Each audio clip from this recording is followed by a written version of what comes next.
দেশের জরুরি অবস্থার সময় যারা কারাবাস করেছিলেন তাদের ওয়েস্ট বেঙ্গল ফাইটার অফ ডেমোক্রেসির সম্মান জানাবে সরকার। হুগলি জেলার ৩২ জনকেই সম্মান জানানো হবে।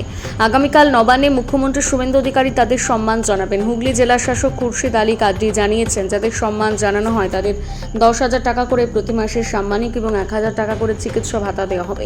সরকারি বাসে ভ্রমণে কোনো ভাড়া লাগবে না তাদের।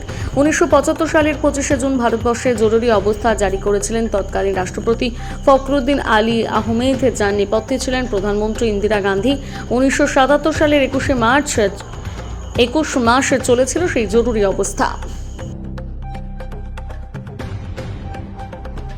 স্কিম দিয়েছেন, তার নাম আছে West Bengal fighters of democracy. Emergency time, যে সময় এমার্জেন্সি হয়েছিল 1975 টু 1977, সেখানে যতগুলি লোক অ্যারেস্ট হয়েছে, ডিটেন হয়েছে, তাকে গভর্নমেন্ট কিছু মনিটারি হিসাবে অনার করবে, প্লাস তাকে কিছু ফ্যাসিলিটিস দিয়ে দেবে।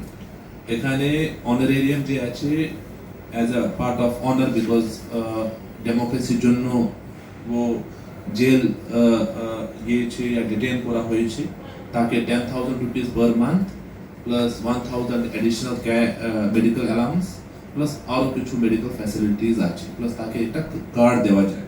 তো আমাদের এই ডিস্ট্রিক্টে এরকম প্রায় 32 যে আছে লোকজন আছে যে emergency time, that is 1975 to 1977 arrest হয়েছে, তাকে অনার করার জন্য আমাদের যে মুখ্যমন্ত্রী সাহেব আছে অন 9th একটা প্রোগ্রাম কর্মসূচি হবে কলকাতা, সেখানে তাকে অ্যাড্রেস করবে, প্লাস তার যে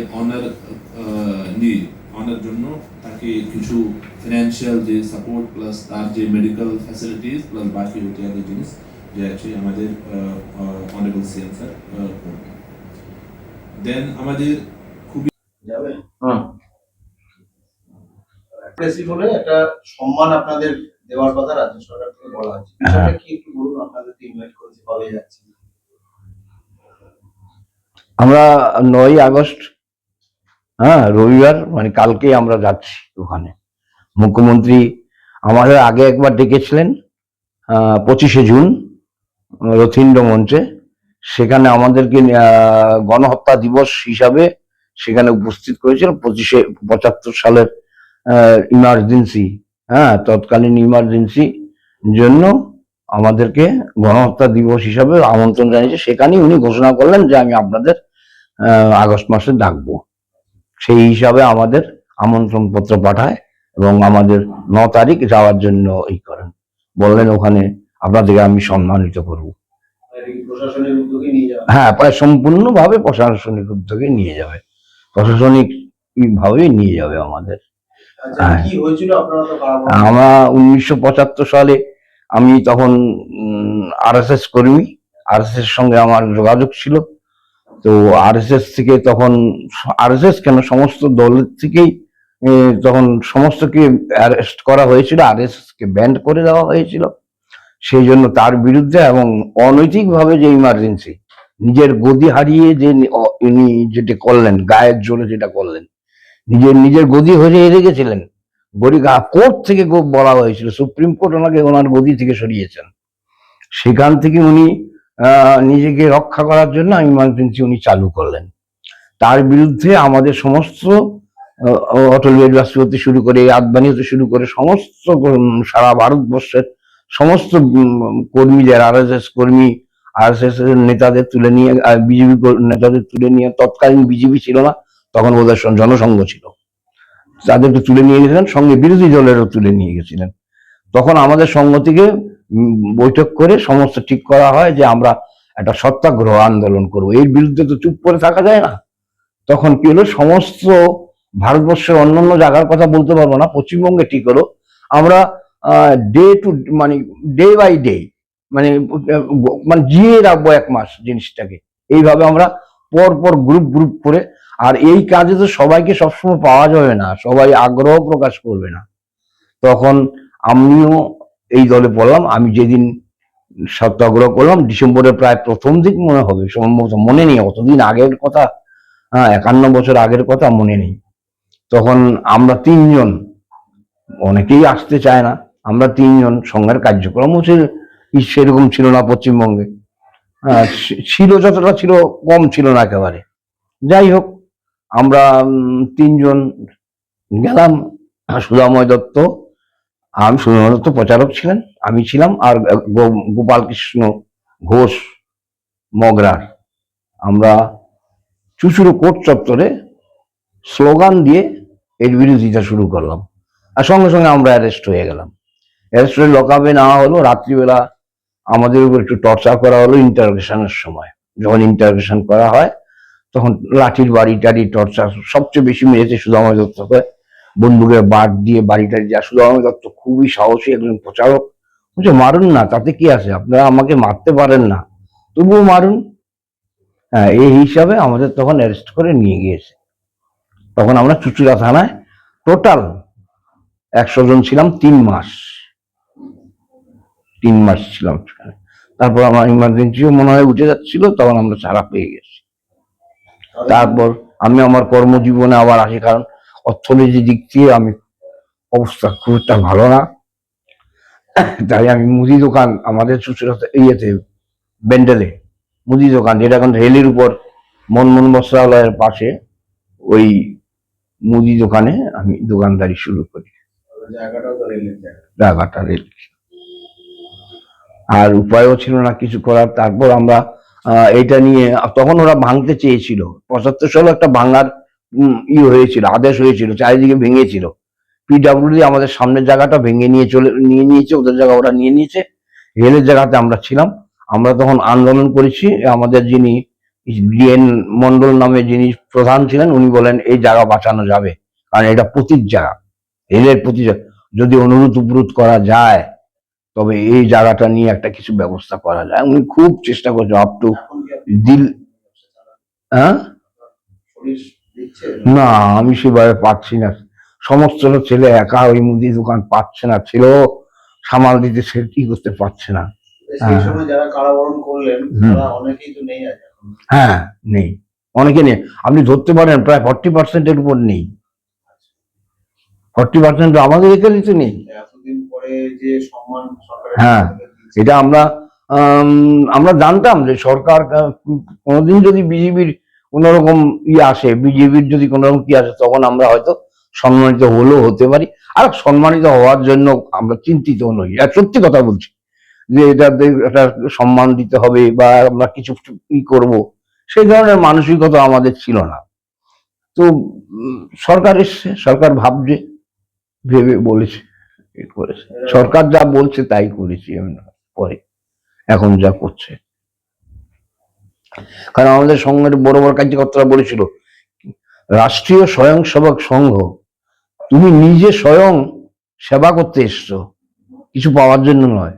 এটা আমাদের সঙ্গের একটা আলাদা ছিল, খুব দামি ছিল সংগঠন, একটা দামি সংগঠন।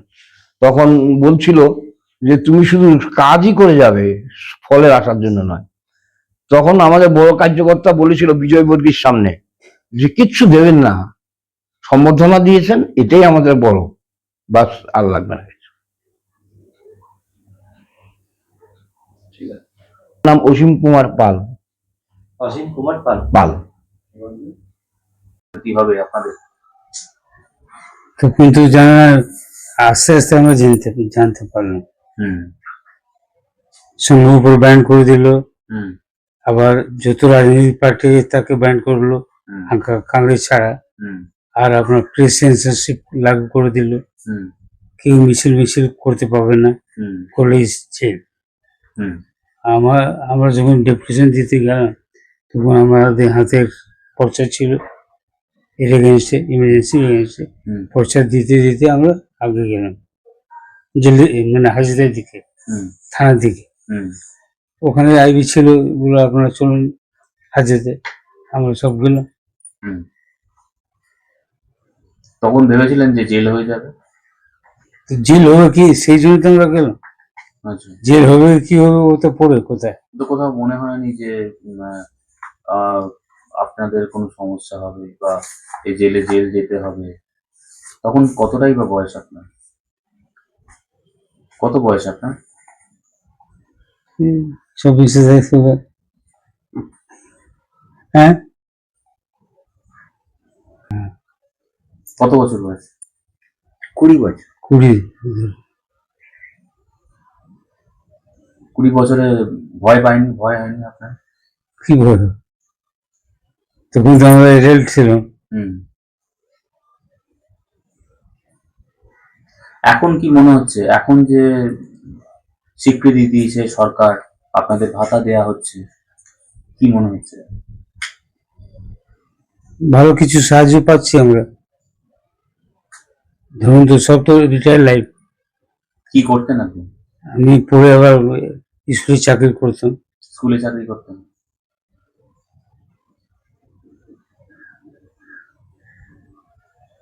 এখন কি মনে হচ্ছে, এই ভাতা বা এই স্বীকৃতি পাওয়ার পর কি মনে হচ্ছে? কিছু তো সাহায্য হবে। হুম। আপনার নামটা? সুরেন্দ্র প্রসাদ চৌধুরী। বয়স কত? 71। যাওয়ার জন্য কালকে যাওয়ার জন্য সবই তো ওই এলমার মতো হয়েছে।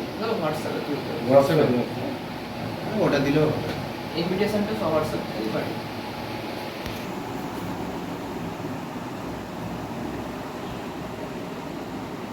এই সমস্ত চিঠি পর এসছে, দেখুন তো আমরা 5 তারিখ গিয়েছিলাম, এই দেখুন ইয়েতে জ্যোতির্গ মঞ্চে আমাদের আমন্ত্রণ জানানো হয়েছিল। সেটা ছিল 1975-এর, ওরা করেছিল এটা গণহত্যা দিবস। ওখানে আমরা প্রথম সারিতে ছিলাম, উনি বললেন যে এসুন সেখানে আপনাদের আমি আলাদাভাবে সম্মানিত করব। হ্যাঁ, সেই তারিখে আগস্ট মাসের কথা বলেছিল, আগস্টের 9 তারিখে আমাদের আমন্ত্রণ করলো ওই মুখ্যমন্ত্রী শুভেন্দু অধিকারী। শ্রমিক ভট্টাচার্য ছিল সেদিন, আপনার ইয়েতে ওইটাতে সব কিছু আছে এবং কত কিছু জমা দিতে।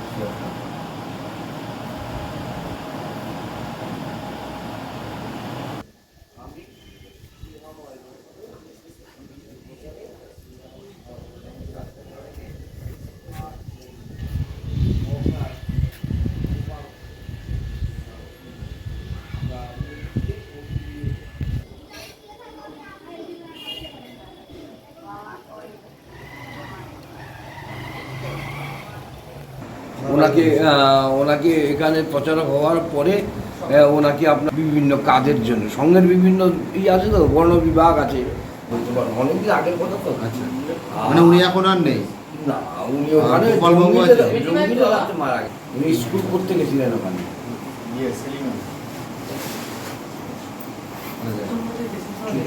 ডেটটা কত ছিল?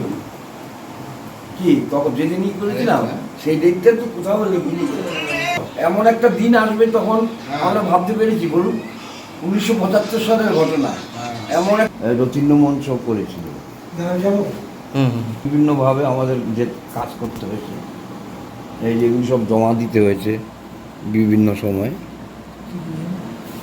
এই যে এ টাকাটা অ্যানাউন্স করেছিল তখন।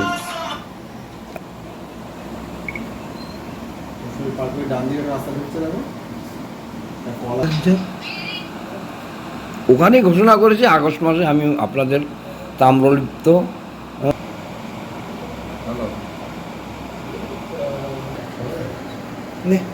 ঠিক আছে, এইবার আপনার অ্যারেস্ট করে নিল। এখনো কি যুক্ত আছেন? হ্যাঁ, এখনো বর্তমানে যুক্ত? হ্যাঁ, সঙ্গে বিভিন্ন কাজে কার্যক্রম। তারপরে কি করলেন, মানে বেরিয়েছে একদম সিনেমা হলের সামনে ভাঙা পড়ে গেল, মন বসল, এখন ভাঙা পড়েনি, আমাদের কেস চলছে, নোটিশ দিয়েছে। বছরের সেই 75 সাল থেকে কেস আছে ওটা। না, টোটাল আরএসএস এর তরফেই তো আন্দোলন? ইয়েস, আরএসএস এর সংগঠন বহুত মজবুত ছিল, ওই জন্য সারা দেশব্যাপী আন্দোলন সাকসেস হয়েছিল, জেল ভরো আন্দোলন। তবে আমরা ওই আরএসএস এর নামে করিনি, ওই জনসংঘর্ষ সমিতির ব্যানার তলায় পুরো সম্পূর্ণ ভারতবর্ষে এটা আন্দোলন চলছিল। ভারতবর্ষের বিভিন্ন জেলে সব জায়গা, মানে কোনো প্রান্ত প্রভিন্স বাকি নেই, সব জায়গায় আন্দোলন হয়েছিল। আরএসএস এর সঙ্গে কিছু যে অন্যান্য রাজনৈতিক দলের লোকও ছিল, কংগ্রেস ছাড়া। আর সেই আন্দোলনে যোগ দিয়েছিলেন?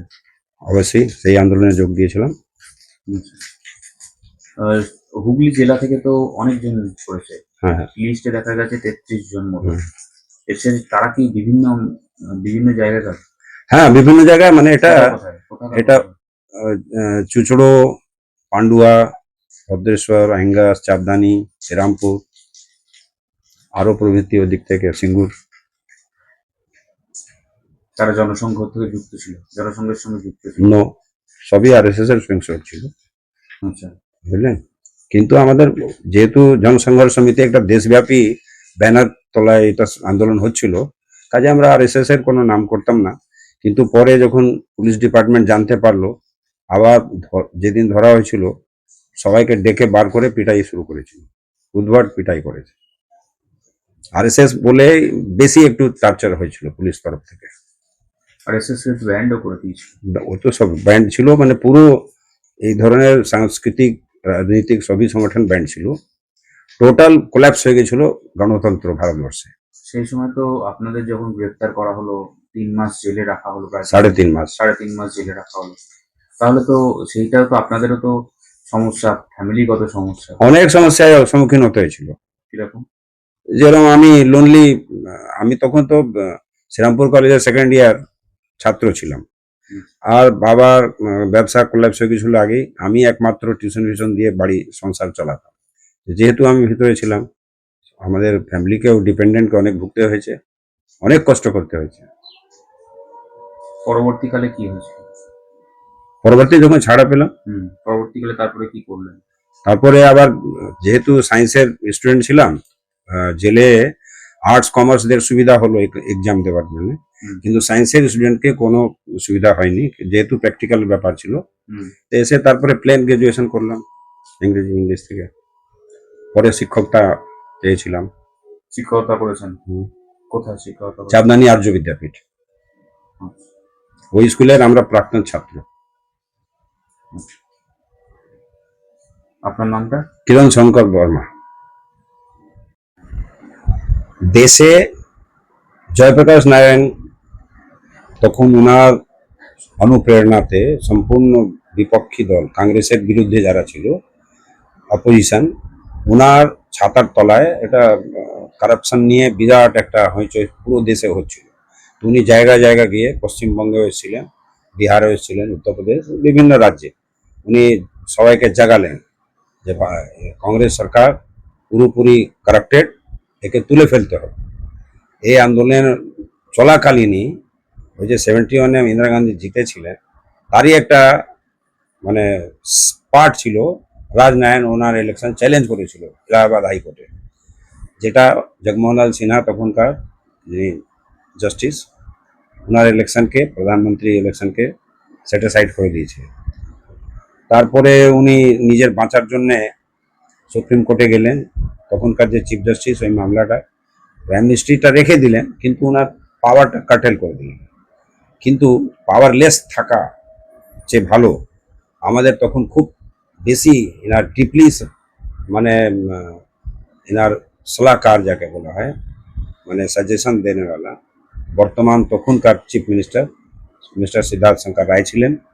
উনি যেহেতু ব্যারিস্টার, সংবিধানে উনি গিয়ে বুঝালেন ইন্দিরা গান্ধীকে কি আপনি থাকতে পারেন, তবে একটাই অল্টারনেটিভ আছে, আপনি ইমার্জেন্সি ইম্পোজ করে দিন by the order of president, তখনকার প্রেসিডেন্ট।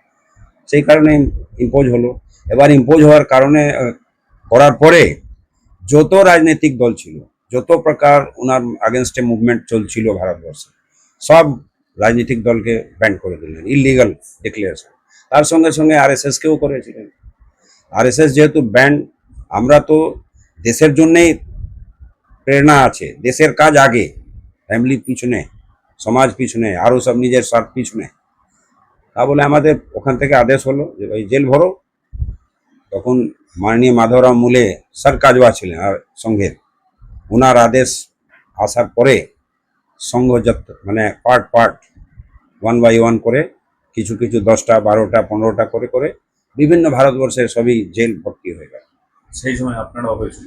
সেই সময় আমরাও পার্টিসিপেট করেছিলাম, কিন্তু তখন আমরা এইসব কোনো বিচার করিনি যে আমরা কোনো রেমুনেশন কি কোনো ভাতা কি কোনো এইসব কথার মাথায় ছিল না। আর আমরা এর জন্য যাইনি। রাষ্ট্রের সমস্যা ছিল, রাষ্ট্র সর্বপ্রথম, এখনো আছে, তখনও ছিল। ওই জন্য আমরা যাতে ইমার্জেন্সি রিভোক করা হোক তাড়াতাড়ি, আর যত রাজনৈতিক বন্ধু আছে জেলের মধ্যে তারা সব ছাড়াবে। সংঘকে ব্যান্ড তুলে নেওয়ার জন্য বলেছিলাম। আর সব থেকে মারাত্মক ছিল যে 4th পিলার অফ গণতন্ত্র, যেটা censorship of press and all media, news media, একেও বলে আমরা স্লোগানের মধ্যে এটাও রেখেছিলাম যে সেন্সরশিপ ইমিডিয়েট রিভোক করো, রাজনৈতিক বন্দীদের ছাড়তে হবে, সংঘের উপরে ব্যান্ড তুলতে হবে, অ্যান্ড রিভোক ইমার্জেন্সি। এইগুলো আমাদের স্লোগান ছিল। এটা নিয়ে আমরা চুচড়ো কোর্টে, ইভেন জাজের ইজলাসেও আমরা লিফলেটটা দিয়েছিলাম। তারপরে ওখানকার নামার পরে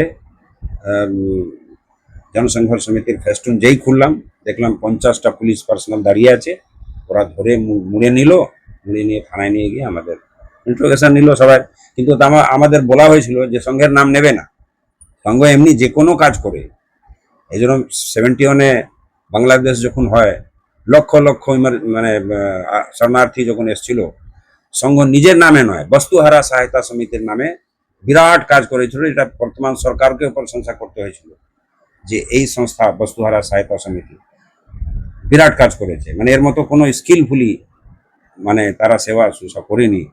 আপনারা পার্টিগতভাবে গেছিলেন, কোন পার্টি নো, RSS স্বয়ংসেবক আছে, ওটা সাংস্কৃতিক সংগঠন, কোনো আমরা রাজনৈতিক দল নয়। না জনসংঘের তরফে? জনসংঘ সেটা আলাদা আছে, জনসংঘ রাজনৈতিক পলিটিক্যাল পার্টি আছে, আমরা ওইসব নিয়ে কোনো যোগ নেই। আরএসএস এর সব বিয়েতেই গেছিলেন? হ্যাঁ, ইয়েস। তবে RSS এর যেহেতু টার্গেট ছিল ইন্দিরা গান্ধীর, ওই জন্যে আমাদের একটা বলা হলো যে নাম নেবে না, এমনিও নাম নিই না, বিভিন্ন রাজনৈতিক দলের নাম নেবে। জিজ্ঞেস করলে পুলিশ বলবে আমি জনসংঘের সদস্য, আমি সংগঠন কাণ্ডের সদস্য, আমি সোশ্যালিস্ট পার্টির সদস্য প্রভৃতি এগুলো বলা হয়েছে। কিন্তু পুলিশ পরে জানতে পেরেছিল যে এরা সবই RSS এর লোক, তখন ওরা আজকে যখন আপনাদের স্বীকৃতি দেওয়া হচ্ছে, হ্যাঁ। বিভিন্ন কংগ্রেস বা রাজনৈতিক দল আপনাদের বিপক্ষে কথা বলছে বা সরকারের বিপক্ষে কথা বলছে, আপনাদের যে সম্মান দেওয়া হচ্ছে সেটা বিপক্ষে কথা বলছে, কি বলবো? দেখুন, বর্তমান যে বিপক্ষ দল যত আছে ভারতবর্ষে, বিপক্ষী যত দল আছে, সবার কিন্তু ইন্টেনশন আম জনগণ জানে, যেটা শুরু ওনলি টু লুক আফটার, মানে লুকিং ফর সত্তা, পাওয়ার চাই, পাওয়ার ছাড়া ওরা কিছু বুঝে না। ন্যাচারালি ওদের জন্য এটা বিরোধিতা, তো RSS এর বিরোধিতা করতেই পারে, করে জানে যে বিজেপি আজকে শাসন সত্তাতে আছে মোস্টলি 20-22টা প্রদেশে এবং বর্তমানে পশ্চিমবঙ্গে, তার পিছনে RSS আছে। ন্যাচারালি যখন সরাসরি বিজেপির বিরোধিতা করছে, RSS কেও করছে, ন্যাচারাল কথা আছে। এখনো আরএসএস করে? আমি 100% RSS এর কোনো মেয়াদ নেই যে কালকে ছিলাম আজকে নয়, এটা আজীবন থাকে। আগামী দিনে আগে মরার আগে অবধি থাকবে। আপনার নামটা? কিরণ শঙ্কর বর্মা। আপনাদের তো ভাতা দেওয়া হবে এবং মেডিকেল ফেসিলিটি দেওয়া হবে, সেই সময় কি কারণে হয়েছিল, কি জন্য হয়েছিল? সেই সময় সারা বছরে সারা দেশে 25 জুন 1975 থেকে এমার্জেন্সি ডিক্লেয়ার হলো। কারণ ছিল যে কোনো পলিটিক্যাল মুভমেন্ট করা যাবে না। There were only 4 points. Number 1, democracy set up size শেষ হয়ে গিয়েছিল, কোনো মিটিং মিছিল করা যাবে না। প্রেস সেন্সরশিপ ছিল, কোনো নিউজ অ্যাগেন্স্ট দি গভর্নমেন্ট ছাপানো হবে না। এবং বিভিন্ন আর ধরনের অনেক রকমের সংস্থা ছিল, RSS যে তার মধ্যে ওয়ান অফ দেম, এটাকে ব্যান করে দেওয়া হলো। প্র্যাকটিক্যালি ফান্ডামেন্টাল রাইটস ওভার পুরোটাই শেষ।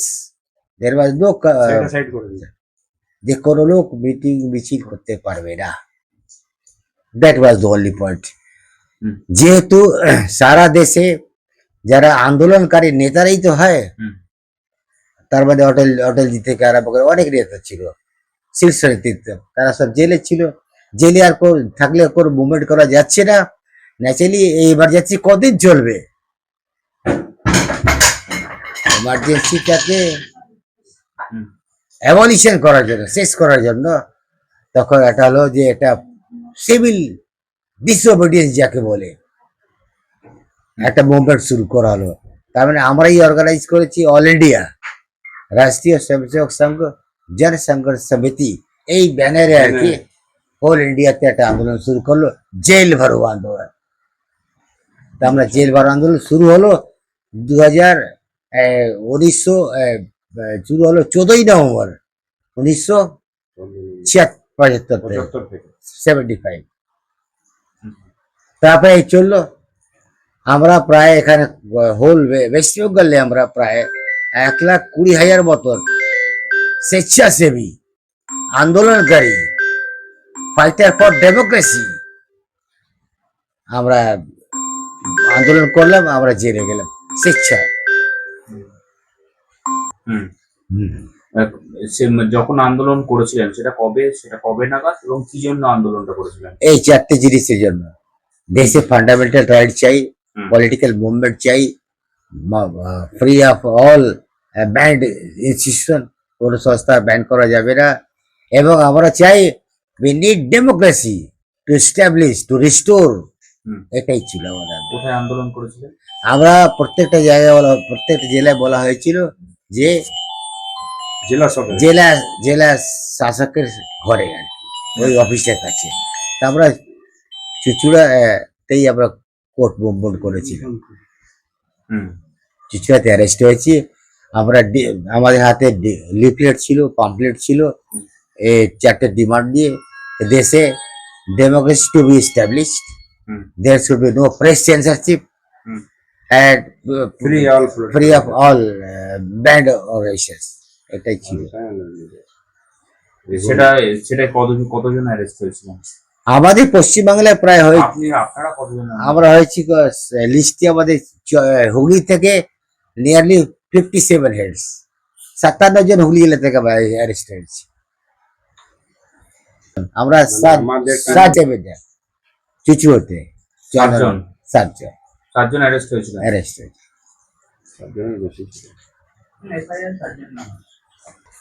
হ্যাঁ, সেই 7 জন অ্যারেস্ট হয়েছিলেন। হ্যাঁ। কতদিনে জেল কেটেছেন? আমরা নিয়ারলি 3.5 months। আচ্ছা, তারপরে ছাড়া পেয়েছিলেন? তারপর ছাড়া পেলাম এই জন্য, তখন ইন্দিরা গান্ধী মেনে নিল there will be no emergency. আচ্ছা, তারপর আমরা এমার্জেন্সি বিরুদ্ধে গিয়েছিলাম, আমরা আমাদের ছাড়া হয়ে গেল, আমাদের বেল টেল কিছু হয়, আমরা রিলিজ হয়েছি। আর এই পরিপ্রেক্ষিতে যে সরকার আবার ব্যবস্থা করেছে, সরকারই তো ব্যবস্থা করেছে, হ্যাঁ হ্যাঁ, আপনাদের ভাতা দেয়া হবে, সে ব্যাপারে কি বলবেন? বলে দিই, আমরা সবচেয়ে লাস্টে পাচ্ছি।